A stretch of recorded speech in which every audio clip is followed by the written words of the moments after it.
When I have conversations with clients or friends or strangers and I hear the term, I'm not good enough, I don't feel good enough, my first question back is, good enough for what? Good enough for who? According to what law?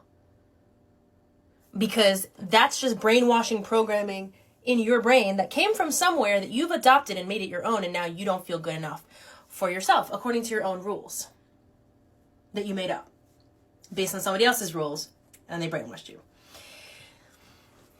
The only time you're not good enough literally for something is if like you didn't train enough to be the dancer that needs to book that job, or you didn't study enough to fucking pass your bar exam if you're a lawyer or a doctor or whatever.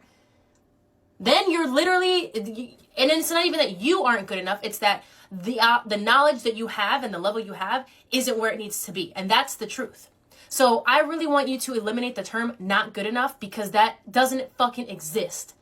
And every time that happens in your head, when you feel or you think the term not good enough, I want you to ask yourself, good enough for what?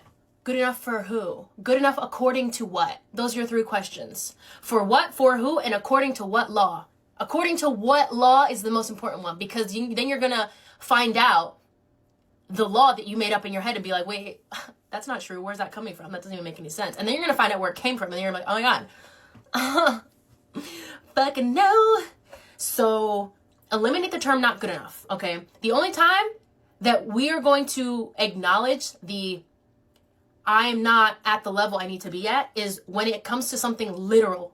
Like I said, if you're a doctor, a lawyer, if you're a dancer, if you're a singer, and you need to accomplish a certain level before you do that task or book that job or whatever, that's normal. But you're not going to say, I'm not good enough. You're going to say the level of education that I have is not at the level it needs to be to book that job or do that task or whatever. And that's okay, because that doesn't have anything to do with me as a person. That has to do with the level of knowledge that I have. And that shows my brain that's fine, because you can always up your level of knowledge. I can always study more, train more, get more knowledge, whatever I need. It has nothing to do with me as a person. Okay, so we're never going to allow the words I'm not good enough to ever come out of your mouth. And when it does come into your brain, into your body, you're going to rebuke that voice and be like, good enough for what? Good enough for who? Good enough according to what law? What does good enough mean for you is always going to be your major question. What does good enough mean? What does good enough mean? Goodbye.